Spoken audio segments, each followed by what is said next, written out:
सत्ता में आने के 48 घंटे के अंदर करेंगे भोंगा बंद।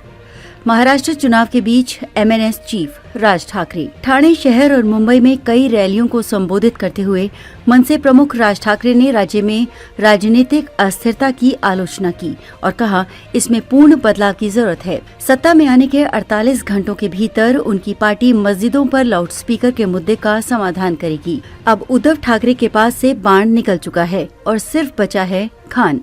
महाराष्ट्र नवनिर्माण सेना प्रमुख राज ठाकरे ने अपनी सभाओं में नागरिकों से राज्य को वैभवशाली बनाने के लिए उनकी पार्टी को वोट देने का आग्रह किया।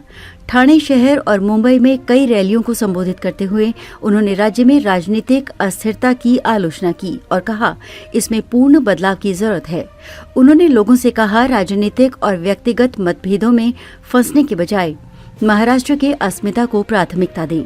राज ठाकरे ने महाराष्ट्र की जनता से कहा, राज्य के वास्तविक विकास के लिए मनसे को वोट करें। उन्होंने कहा कि आज उद्धव ठाकरे की शिवसेना के लिए मौलवी फतवे निकाल रहे हैं। मुस्लिम समुदाय से एकजुट होकर वोट देने की अपील की जा रही है और इसके वीडियो मस्जिदों से सर्कुलेट किए जा रहे हैं। उद्धव ठाकरे मुख्यमंत्री बने तो उनकी कोई विचारधारा नहीं होगी।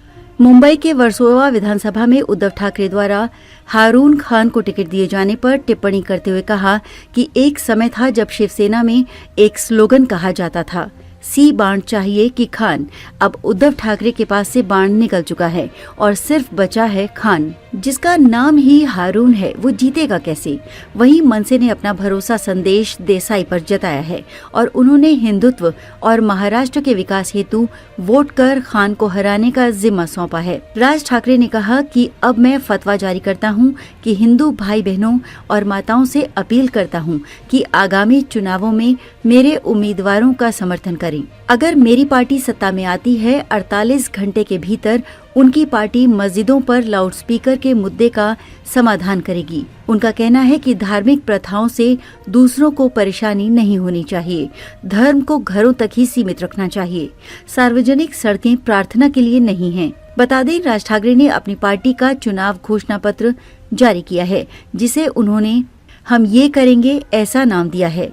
उनके घोषणा पत्र में पीने का पानी, महिला सुरक्षा, शिक्षा, रोजगार, बिजली, कचरा व्यवस्था, इंटरनेट उपलब्धता, खेलने के लिए मैदान और राज्य के उद्योग को बढ़ावा देने का वादा किया गया है। इसके साथ ही ये भी कहा गया है कि सत्ता में आने पर मराठी अस्मिता, मराठी साहित्य, गढ़ और किला संवर्धन, महाराष्ट्र से संबंधित सभी स्थानों को समृद्ध करने पर उनका ध्यान रहेगा। राज ठाकरे ने कहा कि 2.5 साल के मुख्यमंत्री बनने के लिए उद्धव ठाकरे ने हिंदू हृदय सम्राट को जनाब बाला साहेब बना दिया।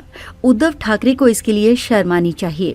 मुख्यमंत्री पद और मंत्री पद के लिए कांग्रेस और एनसीपी के साथ हाथ मिला लिया। राज ठाकरे ने ये भी आरोप लगाया कि आज उद्धव के लिए मौलवी फतवे जारी कर रहे हैं। आजाद मैदान में हुए बवाल का जिक्र करते हुए राज ठाकरे ने कहा कि अगर उनकी पार्टी सत्ता में आती है तो इसका बदला लिया जाएगा और बांग्लादेशियों को महाराष्ट्र से बाहर किया जाएगा।